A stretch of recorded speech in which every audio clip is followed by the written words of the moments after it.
All right, cool. So, welcome to the first Atlas office hours. Obviously, we'll be discussing the white paper today. My name is Ben. I am helping grow the Atlas protocol at FastLane Labs. I want to introduce the co-founder of Atlas, Alex Watts here, also known as Thogard. I'll let him introduce himself. Alex? Thanks, Ben. Yeah, my name is Alex Watts, and I'm the co-founder, CEO of FastLane Labs. Um, my background is an interesting one. I started off working in TradFi for a while. From there, I moved to MEV during COVID. I worked as really more part of the problem than part of the solution uh, in the MEV world. I did that for about 2 years, and then decided, hey, I should actually be part of the solution. So I joined the other team, started working on FastLane on Polygon, aka PFL. And we used a lot of very different approaches to MEV and MEV collection for PFL. And that is what eventually led to the creation of Atlas. Awesome. And I'm going to assume for this audience, like a basic knowledge of MEV. We're not going to kind of go into like the very basics of it. Um, but overall, Atlas is a generalized execution abstraction framework for running application-specific order flow auctions. And whether it's kind of a simple back running recapturing transaction or a more fully formed intent-centric and expressive application that taps the same unified permissionless solver network. Um, and I want to sort of give maybe Alex an opportunity to kind of walk us through the current state of the MEV supply chain, like where we are today, uh, and how users' intents or preferences are being served, for better or for worse, with that supply chain today, and give us a bit of a situation of where Atlas fits into the picture and where the idea came from to build out this generalized protocol. Yeah, absolutely. So I think with the MEV supply chain today, there are really three key alignments inside of that supply chain. And I think in the last year there have been some changes, but I think it's important to start off sort of at the beginning, and that's with validators.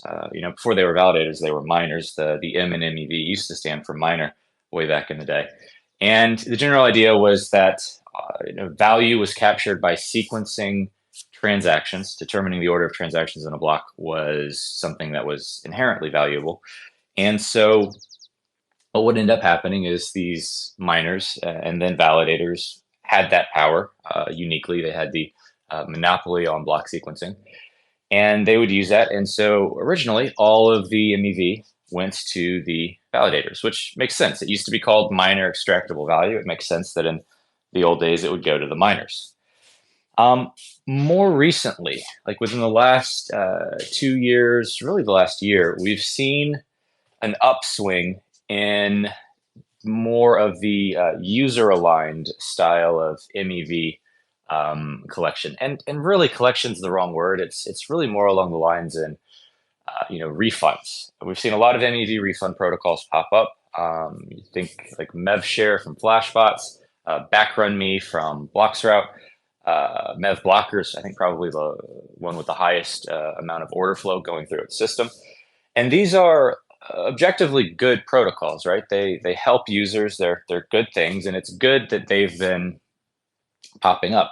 Uh, their critical flaw, in my opinion, is that because they are user aligned, they have to be installed by users. The way these work is that they are custom RPCs, they're infrastructure, but they don't really work unless you have the actual user going into their wallet settings and copying and pasting in this address of this custom, MEV blocking RPC. And that is not something that most users know how to do, or even that most users know that they should do, right? It suffers from this fundamentally adverse selection problem where the users who are most comfortable with doing that kind of thing, who are most aware of what MEV is and how to protect themselves from it using an MEV blocking RPC, they're the users that don't really generate that much MEV to begin with. They've been around a lot. They know all about slippage. They know all about the shenanigans happening on in the transaction supply chain. And so while these solutions are good, and I think they combined have roughly 20% of the order flow right now, the problem is that the 20% that they have is not actually 20% of the MEV. It's probably the least likely to generate MEV segment of the population. And so that's where we start getting into the third alignment, which is the apps, the front ends, etc. This is where you start to see, and this is where the design space has really started to explode recently. You start to see things like Uniswap X. Before that, you have 1-inch Fusion. And there are quite a few novel systems in this app-aligned layer where it's not just the users that know how to install a custom RPC that can benefit from this. It's potentially all users that use these front ends. And we think that's a really good paradigm. We think that's a novel paradigm because it isn't like there's this threshold, this information or this knowledge threshold required in order to keep yourself safe from the MEV pipeline in the dark forest that is the mempool these days. And so what we have been really focused on is one question, which is how do we take this front end part, this front end, this DApp alignment, and make it such that it's not going to be available or usable just by one front end? Like, how do we take this and make it so that it's available for everyone all the time, for all users on all protocols? Because in my mind, I think like Uniswap X, 1-inch Fusion, etc., CalSwap is another one. Those are all really, really good things, but those aren't like front ends. Those are entire protocols. Like Uniswap X is a standalone protocol. CalSwap standalone protocol. 1-inch Fusion, it's a standalone protocol. It functions just fine by itself. But there's a lot of DeFi apps that are out there that have been around for a long time. Curve, there's still Uniswap v2 forks running around. There's like plenty of things that have nothing to do with swaps even that generate MEV, things like liquidations, OEV, Oracle extractable value. And so the question becomes, how do we take some of these guarantees that protocols like CalSwap and Uniswap X have that were built into their protocol?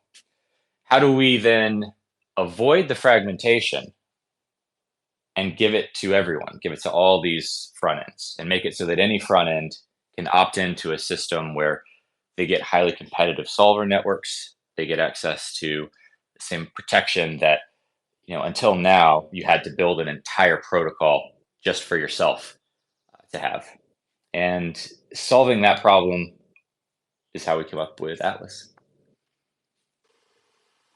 Awesome. And I guess front ends, of course, brings up, just a question of like, what's the transaction flow look like through Atlas? So maybe you could give kind of an overview of the core mechanism and sort of the design that Atlas operates as a protocol and what it does, and then walk us through the life cycle of an Atlas transaction.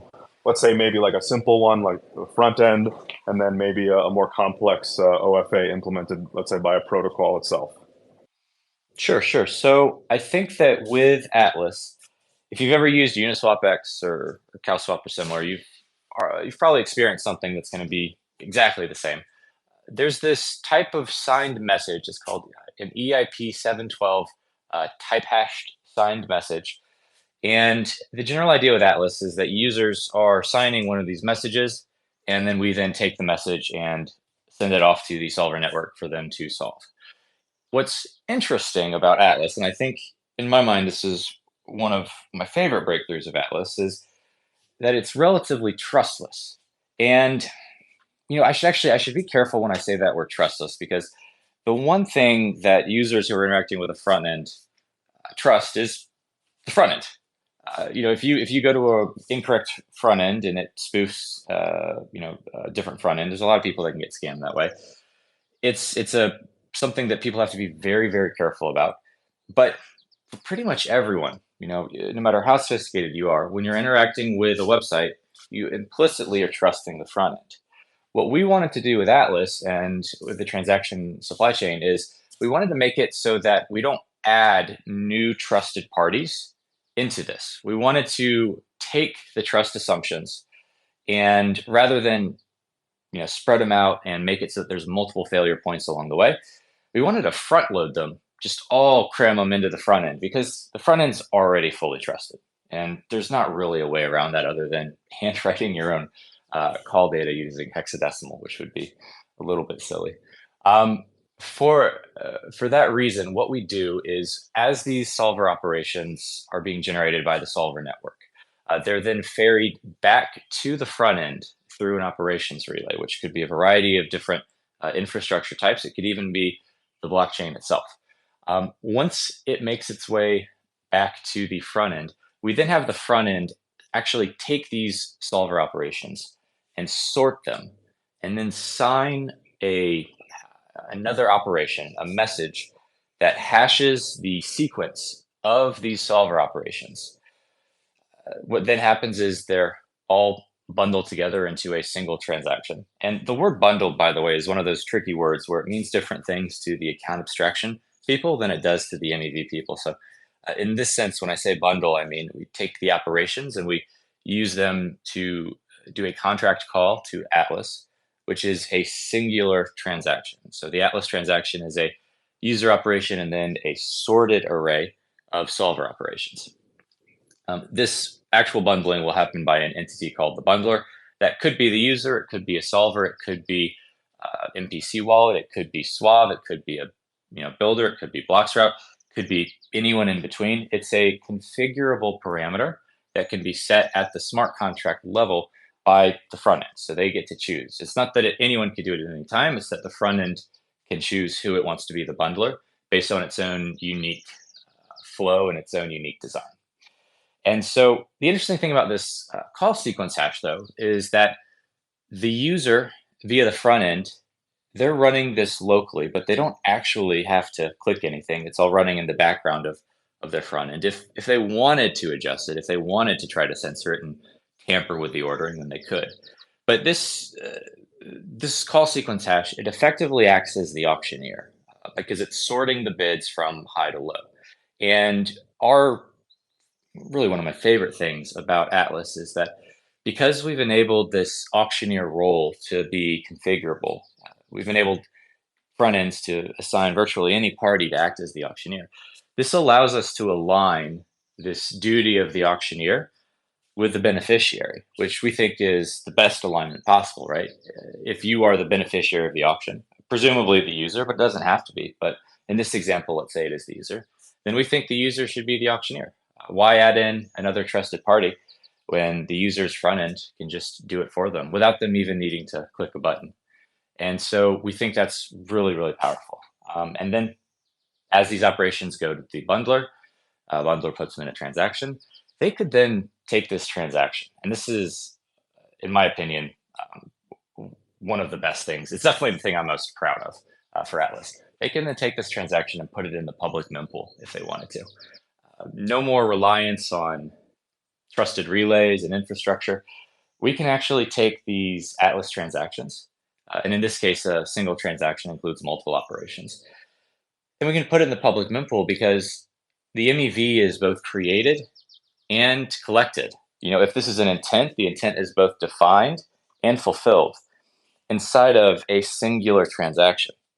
And the key breakthrough here is that block builders and validators, if we're looking at a layer 2, think sequencers, they're really just sequencing transactions. What we've done is we've zoomed in and we've started capturing everything at the sub transaction level, at the operation level. And they just don't have, these sequencers and builders just don't have the granularity to do anything about it. They couldn't reallocate the MEV. They couldn't replace an intent fulfillment with their own, even if they wanted to. because they can't go that microscopic. Like they can't go to that level, not without hacking the user and getting the user's private key. This is all inside of a single transaction. We're very, very happy about that. We think that anything that decreases the amount of centralization and the reliance on centralized relays on Ethereum, which I think right now there's actually probably like three different centralized relays that you have to use if you want to avoid getting front run. It's a lot. That's a lot. And so Atlas is our way to try and make it easier, not just for sophisticated users, but for all users. That might have been a long-winded answer, but does that answer your question? Yeah, and I guess what would be the scenario where a protocol like at the contract level would be the one implementing Atlas versus a front end, and like how those implementations might differ, and like what the flows would look like to contrast them. Yeah, absolutely. So I think you actually bring up a really important distinction, which is that technically Atlas isn't app aligned. Technically, Atlas is front end aligned. It's aligned with the actual source of the order flow.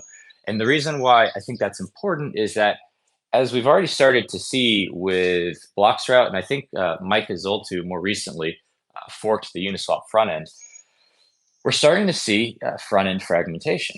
And what Atlas does is because it is front end aligned rather than app aligned, it gives this just innate ability for really anyone to make a front end. Decentralized, centralized doesn't really matter, but anyone can make a front end, and they can then use Atlas even if they have zero affiliation with the actual app that their front end is pointed at. But they can use Atlas to then protect their front end's users, and we think that's really cool. In that sense, there's a variety of different ways that the front end devs can go about using Atlas. The FastLane team maintains a handful of demo modules already. We plan to extensively build that out so that we can have a variety of different options for different devs to choose from. We want to make it so that Atlas is usable by extremely sophisticated devs, but also by people that have never written Solidity or a smart contract in their life. And so what would happen is that if you are running a front end that doesn't really integrate control the smart contract that your front end is pointed at, you could just deploy an Atlas module. What an Atlas module is it is a smart contract that does two main things. The first thing it does is it has these configurable parameters that are set by the front end. And this has things like, I think we were mentioning before, who can be the auctioneer, who can be the transaction bundler. It has a few other things too that are configurable, such as if all of the solvers fail, do you still want to execute the user's operation or the user's transaction? For something like an intent that requires fulfillment, you probably wouldn't. You'd probably want that to revert immediately if the user's not getting fulfilled. But for things like generic backrunning, where the user's just doing a swap, then yeah, why not? The user wanted to do a swap. Let's not penalize them or slow them down just because all of the solvers were unable to do the backrun. And so there's a few configurable parameters that are in there that we think are important for front end devs to be able to choose from, such that they can really customize the user experience for the users of their front end, for their target audience. The other key thing that is accomplished inside of this Atlas module is the definition of these, we call them execution hooks. And what these execution hooks do is actually just really enable this entire new paradigm of interactivity between the user and the solver. Going back, if you think about traditional MEV OFAs that use infrastructure like RPCs, they're good, they're cool. We like them, they help users, that's a good thing. But all they really do is they take two transactions and then they go to a block builder and they say, hey, promise me that you're going to put these two transactions right next to each other. And the builders say, yeah, I pinky promise. And they usually do. And that's cool. That's good. We get trusted atomicity, which is helpful. But the atomicity isn't something that allows for interactivity. It isn't something that allows for the transactions to talk to each other. They can't really cross-reference each other because, technically speaking, each of those transactions could also execute in a vacuum by itself. The atomicity is from trust, not programmable smart contracts. With Atlas, we do have a programmable smart contract, and we now also have these execution hooks that are defined inside of this Atlas module. And what these execution hooks do is they allow the front end to add arbitrary logic. Could be extremely complex, it could be extremely simple. But what this logic does is it allows them to define the context and the interactions around which the users and the solvers are interacting. You can do things such as transfer the user's tokens to the solver, transfer solver tokens to the user as one of the most straightforward examples. You can verify balances, you can verify reputation scores, you can verify arbitrary conditional data for intents or for just traditional execution flow. But it allows interactivity to a point where the actual user and the actual solver don't have to handle everything inside of their own operation or inside of their own piece of the transaction. The hooks can really set the scope of quite a lot. As an example, for a Atlas-powered swap intent, one of the things that the hooks do is each time we're looking at a solver operation for a solver that's looking to fulfill this swap intent, the hooks are used to optimistically transfer the tokens that the user is trying to sell to the solver. The solver can then take these tokens that the user is selling and then sell them and give the user whatever the user is trying to buy. And if the solver fails, if the solver doesn't give the user what they had promised, then the entire solver's operation reverts. The tokens that were optimistically transferred to the solver, that transfer also reverts, and so they're clawed back to the user. And then we move on to the next highest bidding solver, and we keep iterating through this list of solvers, this array, until we find a solver that does what they promised. And it's really, really cool. You can get really, really complex with some of these hooks.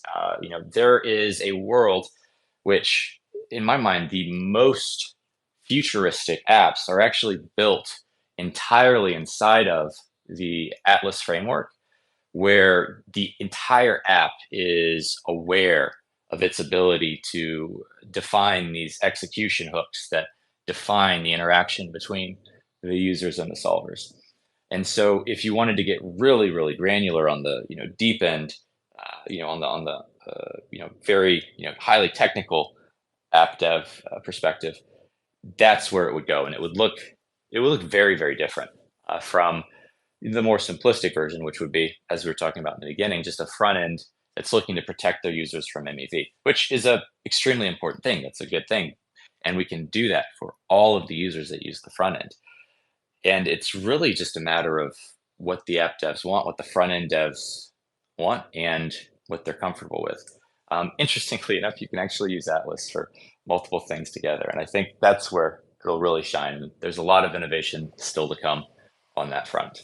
Yeah, that reminds me of just so when we say that there is a sort of single permissionless solver network, maybe you could just dig into like what are the solver networks that exist today, and like how do they work? And when we say Atlas unifies and allows for permissionless solving, and the sort of economies of scale and network effects that can bring to the marginal application plugging in either for MEV protection or for intent-centric order flow auctions. Maybe you can just walk us through that. Yeah, so I think that with Atlas and with MEV solutions and solver networks, it's interesting because back in the day, you look at the original Flashbots and think like 2021, 2022, you have the vast majority of searchers. Now we call them solvers, but same general role. You have these searcher solvers typically interacting in a combined format with this Flashbots relay and with the Flashbots system, which was innovative. It was a pioneer. But this unified the searcher network. Back then, searchers weren't really trying to solve anything; they were just trying to extract things. So the unification maybe wasn't as great for users as it will be going forwards. But the idea was that there was this unified sense of a searcher network. What we're now starting to see is massive fragmentation of that. And a large part of why that's occurring is because we have these siloed, vertically integrated OFAs, Uniswap X, 1inch Fusion, which again, those are good protocols. Those are huge improvements for users over the default experience. They're good things. But because of their design, they are running their own infrastructure. They are running their own smart contracts, and their smart contracts don't really talk to each other. They disrupt atomicity. You can't really use a Uniswap X solution as a solution for CowSwap. I don't think. Although I wouldn't be surprised if that was possible in some point in the future. It's something where, like right now, if you're a solver, and my background, I did searching, solving for a long time before this, and it's a lot harder and a lot more time intensive than a lot of people realize. And so when you look at like the solver networks back in the day, it was, hey, you connect to the Flashbots relay, you learn,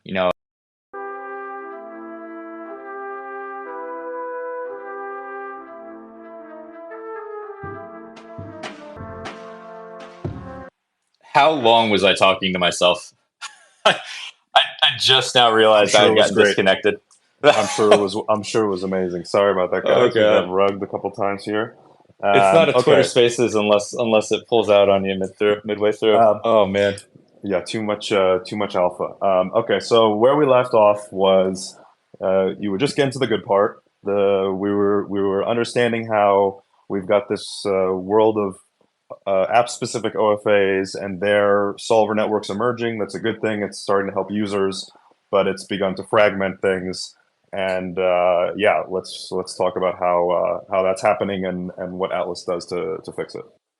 Yeah, so the neat thing about Atlas is that we wanted it to be sort of a return to how the MEV layout used to be, which is, back in the old days, we would just send our bundles to the Flashbots relay, and that was great. It was a system that worked. It was a system that was easily scalable for solvers as they were looking to expand to different protocols. Back then, their solving was a little bit more extractive. They weren't necessarily working towards the greater good, but overall it was still a scalable process for them.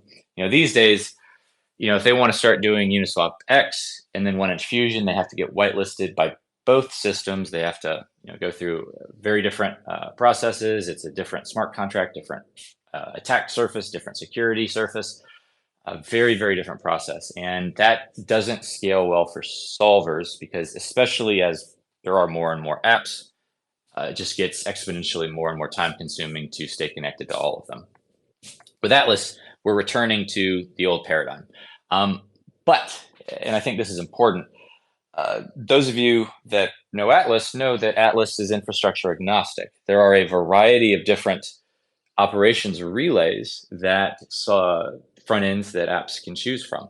And so you might be thinking, well, hey, how can Atlas be a unified network if there are literally multiple networks? Anywhere from Bloxroute, which is ultra fast, to Suave, which is programmable. We're even considering adding an entire blockchain like Sui or even Solana as operations network that people can plug into. And so while it is true that these relays are fragmented, I want to point out that it's actually really like trivially easy for a solver to connect to more than one of them. It's like an extra line of code. It's just listening to two endpoints instead of one. And so in that sense, that while we are fragmenting the relay space, one, I would argue that that's actually a really good thing because relays are extremely opinionated and they have huge implications for the targeted UX and for what users go through. They're also able to offer a wide variety of different advantages per relay. Like Bloxroute, super fast. Lit protocol, decentralized. Suave, programmable. But they all come with slight trade-offs. Like Bloxroute, maybe not as decentralized as some protocols would like. Suave maybe not as fast as some protocols would like. Lit protocol maybe not as fast nor as programmable as some protocols would like, but a pretty good mix.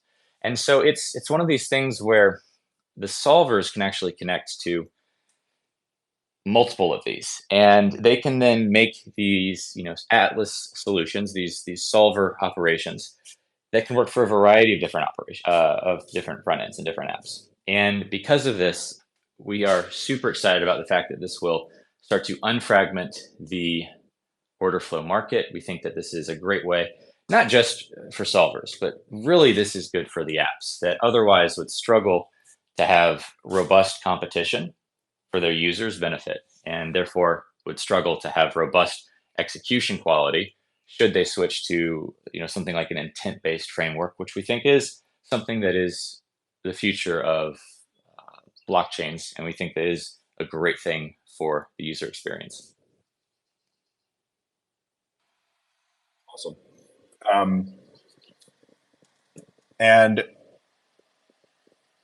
yeah, so I guess maybe it's a good time to sort of situate execution abstraction within the broader account abstraction space, and maybe let's throw intents in there just for good measure, and let's kind of use the opportunity to kind of show how Atlas unifies the concepts and brings essentially all of these kind of abstraction UX innovations that are coming up to solve both MEV leakage and provide best execution and new experiences, and also enable things like gas paymasters and everything that's happening in the smart account space. So yeah, let's talk the overlap of account abstraction, intents, and what exactly is execution abstraction within that broader space. So execution abstraction is one of the subsets of account abstraction. With account abstraction, you've got a collection of different elements. You've got gas abstraction, which is the ability to pay for gas other than just directly from your EOA's balance. You've got signature abstraction, which is the ability to verify an identity other than just through a classic elliptical curve signature verification. You've got smart contract wallets, full-on account abstraction, such as having an actual smart contract be the wallet rather than the just a regular EOA. But you've also got an execution abstraction, and what execution abstraction is the ability. This is going to sound a little bit lame, but it's the ability to abstract the execution.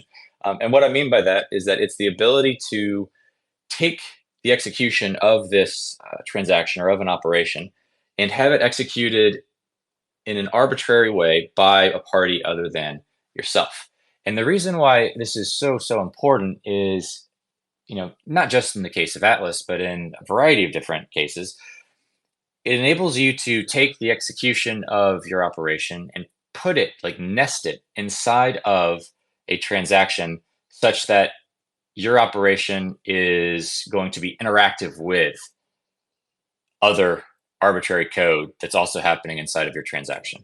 And this allows for extremely unique and extremely powerful levels of, programmability and, interactivity.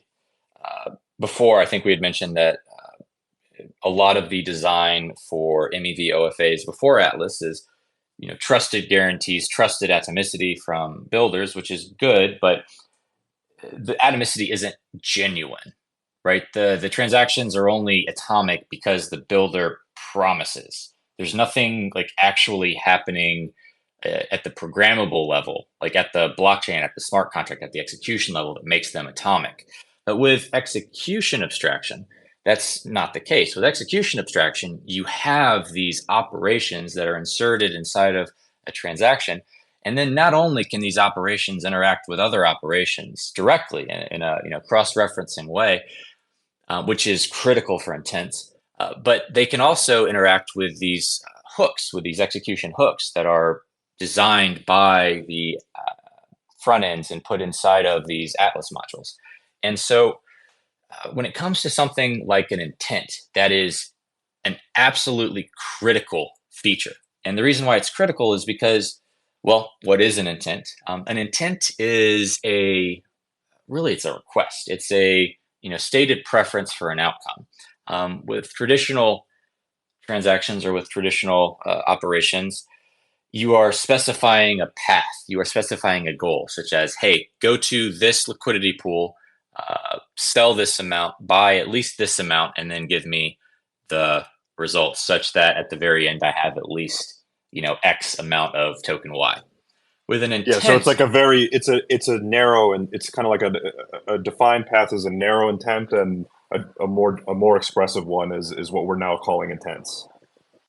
correct. Yes. So it's exactly right. And I think your usage of the word path is the key one. An actual intent, a genuine intent, is one that has no path. It just has the desired result.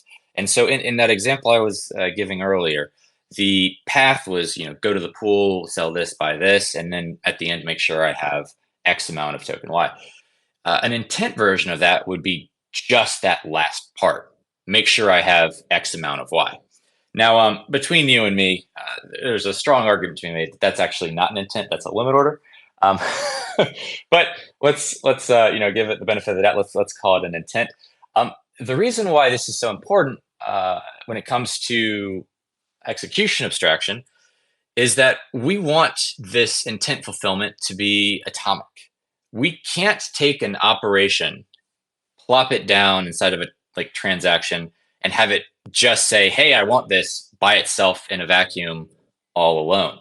Um, with execution abstraction, what we can do is we can say, "Hey, here's this intent, and we're going to execute, just the reading of the intent to see what the desired outcome is." And then with execution abstraction, because we have this ability for the operations to cross-reference with each other and interact with each other, a solver's operation can then look in and say, hey, oh, okay, so this is what they want. I'm going to then try my best to get that for them. And then because we have execution abstraction, and because these operations are cross-referencing, we can then go back and use these hooks to verify, hey, is the intent actually fulfilled or is it not? This kind of thing you can't really do without execution abstraction, at least not in a trustless way. Technically, you could set up some sort of limit order protocol, like OX back in the day, where a user puts in an intent to buy or sell at a certain price, and they also put in an intent to give up a certain amount of tokens, etc. But one, that's not atomic. That fully breaks the atomicity, which I think Right. is an undervalued trait these days, unfortunately. But the other thing too is because the atomicity is broken, the UX is not good. Users will set it and forget it, and not everyone wants to do that. And so with this execution abstraction paradigm, it allows us to atomically fulfill these user requests, these user intents, and that's easy. Honestly, it's easy to do with limit orders. It becomes way more complex when you start looking at intents that aren't limit orders. And believe it or not, that actually exists. I Yeah, was just let's give some talking yesterday. examples. Yeah. So the one that nerd sniped me yesterday is an intent to advertise. There's this new protocol that just launched yesterday on Base that does advertising auctions. And the general idea is that there's smart wallets that are participating. If you are an app that wants order flow, then you can bid in an auction to have your app advertised to users who are using a wallet. And I think that's really, really cool. And so when you combine something like that with Atlas, or just the intent framework in general, you could have an intent to get traffic. You could say, hey, I have this intent to drive at least 5 users to my website or to my smart contract. And the fulfillment would be different solvers competing inside of one of these advertising auctions, where the advertising auctions actually also happen on chain, so it's measurable, it's verifiable, which is a key component of making sure this whole thing is atomic. And we could actually have, like, you could do this today, because it was launched on base yesterday. You could have like an intent to drive traffic to your website, and you could do the entire thing atomically on chain. It might be a really long auction because it might take a little bit of time for all of the users to click through the ads and actually go. But it's something where, like, that has nothing to do with a limit order, right? That has nothing to do with just swapping. It's a totally novel type of intent that, like, hadn't even crossed my mind until yesterday when I saw the advertising auction. And it's like Atlas works great for something like that. Atlas works great for any type of intent because Atlas is genuinely fully generalized. And I think that having something that's fully generalized is really, really important for the solver network, because you really don't want to limit the types of MEV or the types of intents that can be fulfilled to just things that and things that you can think of, because, like, blockchain is always advancing. Like, DeFi is always moving forwards and expanding and coming up with new shit. Like, it wouldn't be possible for you to have an intent-based system that, like, keeps up with the types of innovations in DeFi if every new type of intent had to be something that was, like, hard coded into the intent-based system. And so Atlas, just like PFL before it, fully generalized for MEV and fully generalized for intents. And in terms of like smart, so my understanding is that initially Atlas will support EOA wallets. Also, will support smart wallets in the future. Could you talk a bit about sort of smart accounts and your hot take on kind of how those are taking off and being used in DeFi, and where maybe Atlas can help plug some gaps for the sort of account abstraction rollout? Yeah, absolutely. So I think when it comes to smart contract wallets, I think they're absolutely amazing. I think they are absolutely the future of DeFi, and honestly, the sooner it arrives, the better. I do think, though, that there are quite a few roadblocks along the way. First and foremost, on Ethereum, they're quite expensive. They're quite expensive to set up. They're not cheap. Second, and arguably even more important, is that there's not, as far as I know, you would know better than I, there's not a unified tracking system such that we can connect or relate or correlate a user to a smart wallet. If a user has a smart wallet, cool, they can interact with it. But, like, right now, if you're trying to use your Gnosis Safe smart wallet, the way you typically interact with it is by going to the Gnosis Safe website. If you go to, like, the Uniswap front end, the Uniswap doesn't know that you own a Gnosis Safe website, and it's really tricky. It sounds like it's an easy problem to solve, but it's not. Like, that's actually a really, really tricky problem. And so when you start looking at intents and not even just intents, but just anything that generates MEV, inventory management and inventory control becomes important. Um, Trying to find which smart wallet the user even wants to use. Like, on one hand, that's a big UX hurdle. If a user has 10 different smart wallets and they have to pick which one they want to use each time they're doing something, that's a pain in the ass to put it lightly. And so, in that sense, I think that we do see a lot of smart contract wallet adoption for the gaming and for systems that don't require any inventory management.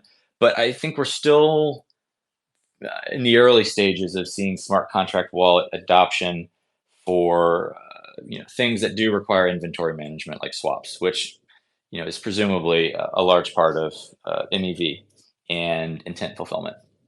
And so I do think it's a solvable problem, and I think that in the future, hopefully sooner rather than later, that'll be the case. But in the meantime, we wanted Atlas to work for regular EOAs, because that's just where the demand is right now. And this is a problem right now, and we need Atlas to be a solution right now. And so to that end, we actually had to invent quite a few new things to make it work. One of the first things we had to invent was an entirely new token permit system.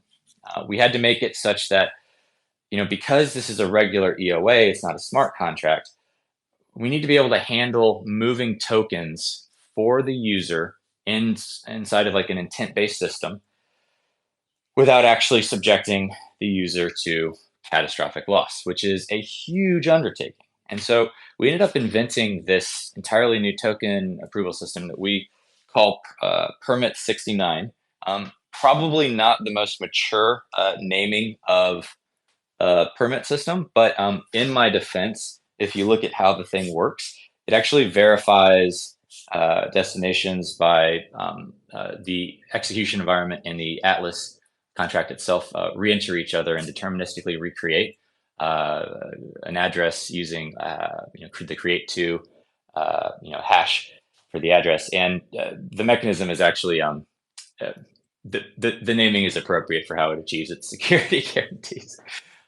Anyway, on that note, we had to do that. We also had to invent an entirely new accounting system for tracking gas. We had to invent a new, we call it an execution environment, which is this.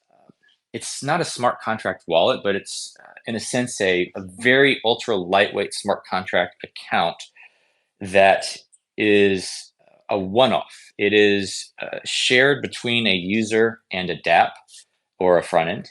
It's not meant to hold inventory, but it allows for the app's hooks, the front end defined execution hooks, to execute around the user's operation in a way that is controlled and safe for both parties as well as for the solvers. And yeah, it was not a small undertaking. It was extremely difficult to also make it gas efficient. That was a huge concern of ours. We wanted to make sure that uh, there's not a lot of gas overhead. From the user's perspective, they don't see the gas cost anyway because solvers, whichever solver wins and is successful at fulfilling the intent or paying the amount that they bid for the MEV, that solver ends up having to pay the gas for all the transactions, subtracting any gas paid by solvers in front of them who had reverted operations. But even though the user doesn't see that, solvers will still bake that into their quoted price, right? Just like with Uniswap X. If gas prices are really high, then you would expect to see the Uniswap X quotes, or rather the prices at which the reverse Dutch auction or gradual Dutch auction are executed, to slightly decrease to offset for the higher gas cost paid by the solvers. And so for us, watching that gas efficiency was extremely important. And we're also extremely excited about transient storage because our accounting system is advanced. It has to be to make everything safe and trustless for all of the parties. And so transient storage will actually really get us that final step of the way towards high quality, genuine gas efficiency.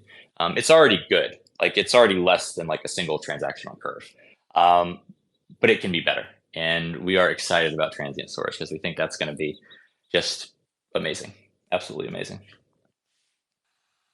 Awesome. Yeah, my next question was gonna be on the gas accounting system. So I think you answered it there. I think we'll see if anybody who's left here has any questions. I'll open it up. You can request. I know we shook a few folks off with our rug here, but we're coming up on time. Wanted to give a chance for anyone who's here to ask a question.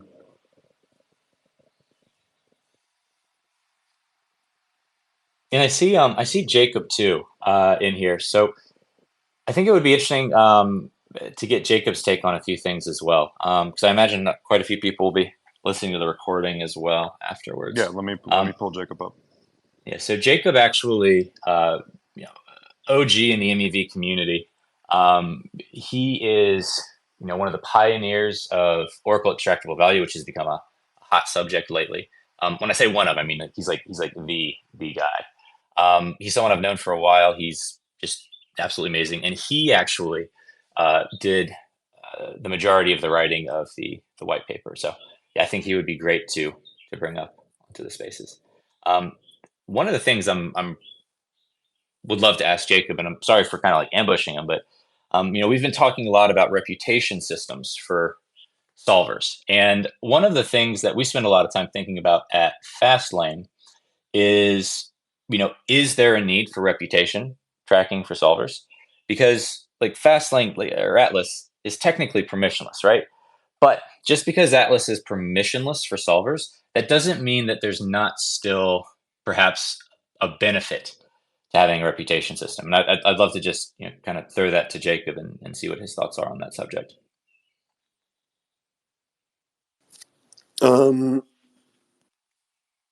Sorry, on reputation, it muted me for like a few seconds while I was joining. Yes. Yes. So Atlas is permissionless for solvers, but just because it's permissionless for solvers, that doesn't necessarily mean that we wouldn't also benefit from a reputation system. And so I just wanted to get your thoughts on that. Oh yeah, so yeah, anything that's permissionless we've seen, and there's like value to be had, is probably going to be spammed in some way. We've seen like a lot of examples of that on like blockchains where costs of compute are cheap, like Solana and Polygon. So we want solving to be permissionless, but like we don't want people to get spammed. So there has to be something at stake, and reputation is like a cool potential way to do this because it doesn't require a lot of upfront capital from solvers. So the barriers to entry can remain very low, but we can still prevent a lot of spam because reputation, there is something of value at stake and on the line for solvers who like misbehave or perform poorly. And that's reputation, like as enforced by the DApp and their parameterization, or is this something that that would need to be explored as like an option that all Atlas developers can turn on? Yeah, it's like TBD. I think there's a lot of places it could be implemented, like the ops relay, the auctioneer, Right. and obviously, like we want DApps to have full control over this. That's kind of like one of the whole value prop of Atlas. So yeah, they would kind of have full control on like turning this on or off and parameterizing it and customizing it how they want it to, ideally.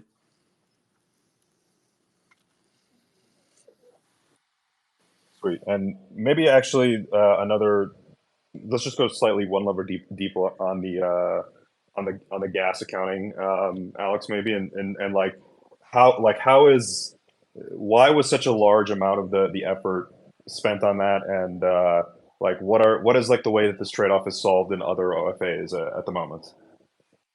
Sure. So it's a really, really good question. I don't know that I have a way to go into this as thoroughly as it really warrants in a relatively short amount of time, but I will try my best. Um, the gas accounting is, if you look at the Atlas smart contract, the gas accounting and the references to it and the calls to it throughout the entire contract is a majority of the contract. And the reason why that's the case is because for Atlas, we use the gas accounting and the assignment of gas costs as a way to ensure the trustless and the honest activities and behaviors of the different participants. Um, Granted, for most of the more egregious violations of trust, that's outright prevented by verifying hashes, signatures, the call chain sequence hash. All of the actually genuinely egregious things are just checked very directly. But there are a lot of subtle things, a lot of subtle attack vectors that present themselves. For example, one of the things that we have to worry about is a solver using up too much gas and perhaps using so much gas that other solvers are unable to have enough room in the transaction to execute their own operation. And so we handle that by setting a ceiling on how much gas that first solver is able to use. Another thing we're watching out for is, the bundler. Like, what if that bundler is also a solver? What is the incentive alignment there, and what sort of attacks can they do on other solvers? One of the things that makes it particularly tricky to handle with the gas accounting is the fact that there's this concept in Solidity and in EVM in general for gas refunds, which is where if you do certain activities such as zeroing out a storage slot, you're actually refunded some gas. But this actually happens at the end of the transaction. We can't track any gas refunds in flight. They're not countable during the transaction. They only get credited at the very end. And so there's quite a few vectors here where at scale, if you do something, 1,000 or 100,000 or 1,000,000 times, then you do start to get a way for some solvers, if they're affiliated with a builder or with a bundler, to start to siphon value away from other solvers. And so that's why we've got very robust accounting all throughout the Atlas contract to make sure that that kind of thing is strictly revenue losing or non-profitable in expectation. We wanted to remove all incentives for foul play. And granted, in a lot of these more subtle attack vectors, they don't hurt the user.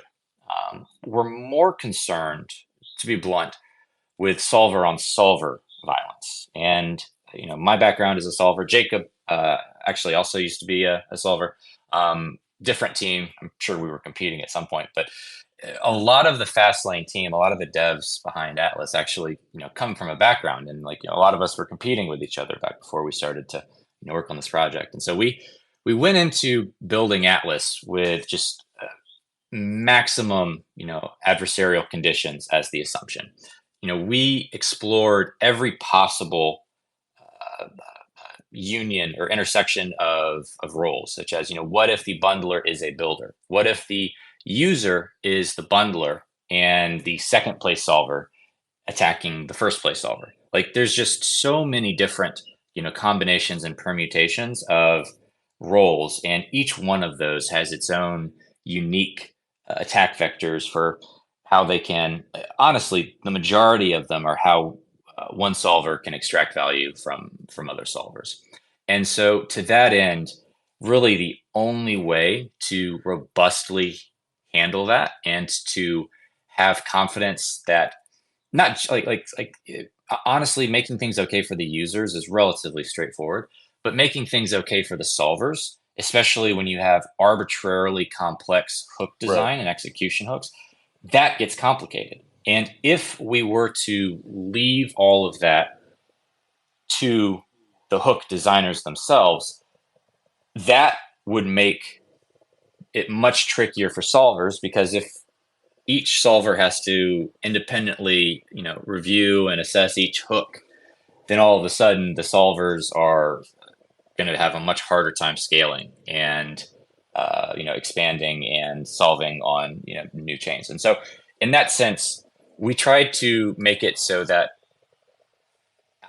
really all of the major attack vectors against the solver are explicitly handled not at the execution hook level, because that's customizable and that's also permissionless, but we handled it at the Atlas level. And that's why the Atlas smart contract is actually quite large. The vast majority of it is for the solver's protection, so that solvers don't have to worry, and so that solvers can rapidly adopt and rapidly start solving on new apps and new RFQs and new OFAs as they join the network and start participating. Got it. That actually also reminds me of can you talk a bit about how the sort of censorship properties and censorship resistance properties and some of the game theory there, and why, I think you mentioned in another podcast, essentially it can converge to a second price auction, and maybe just go into that, the censorship resistance game theory as it relates to block builders and auctions on Atlas. Oh, absolutely. So we're actually going to be releasing a paper on this subject probably in the middle of next week. The content's mostly done. I'm just trying to make it so that it's actually readable.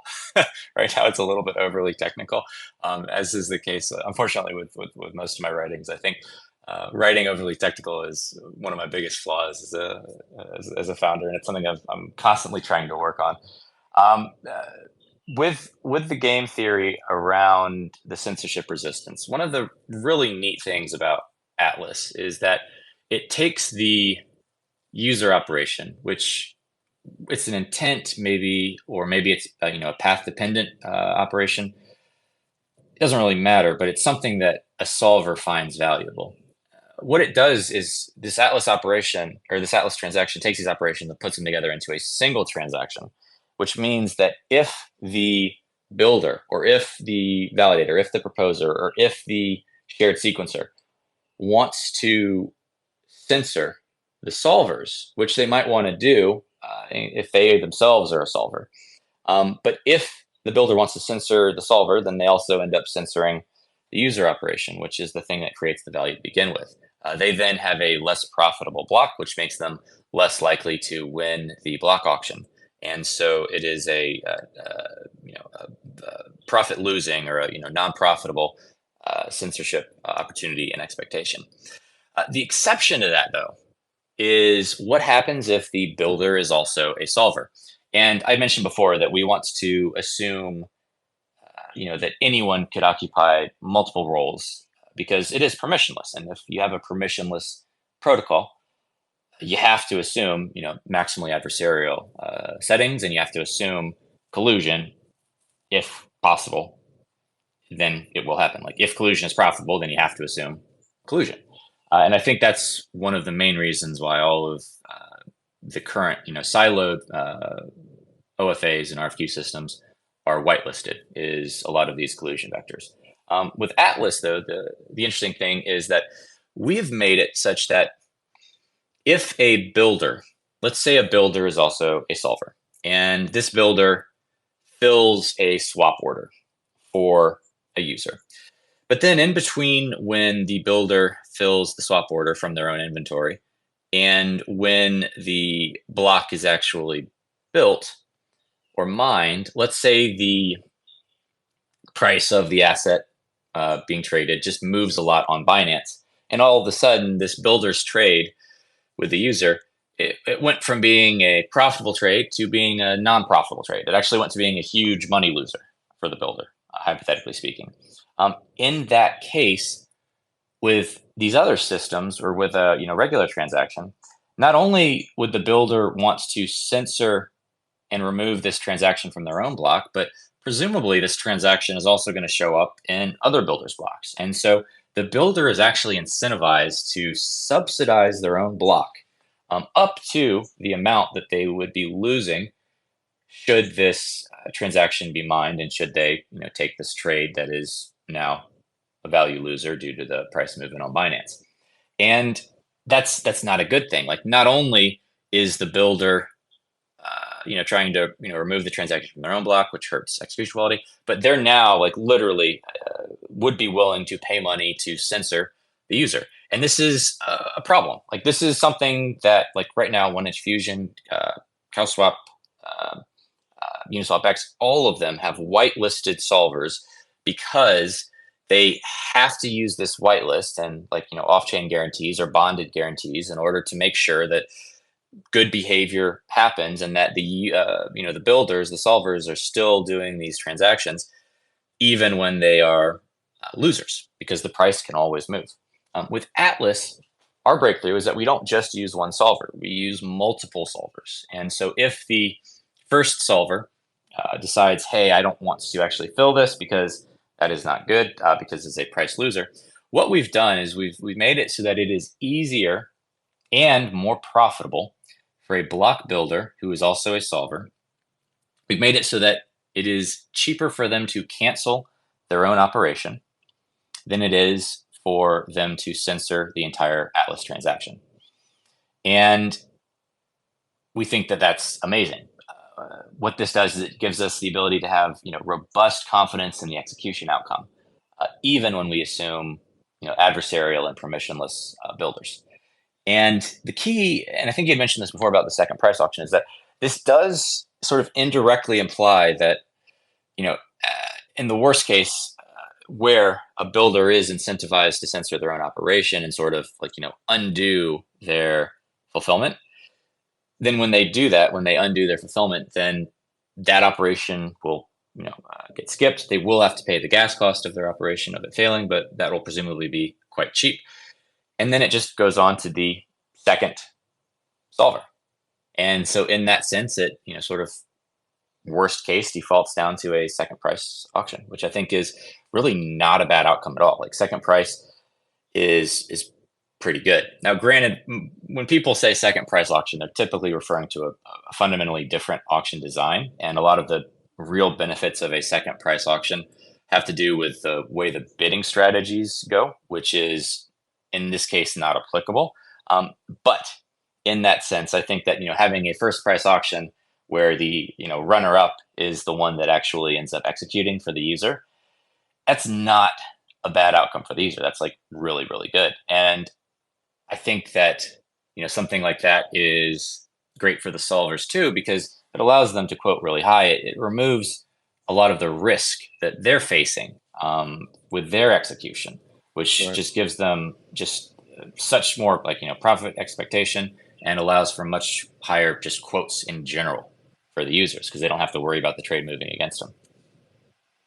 Yeah, and while we hope that obviously solving becomes as competitive as possible and every niche is plumbed, and doesn't sort of consolidate, that sort of integrated builder solver is sort of like the looming kind of boogeyman potentially, and this is sort of presenting a clear way to avoid some of the worst outcomes of that, even if it does happen, even if it does become, yeah, integrate, IBS is I like to call it.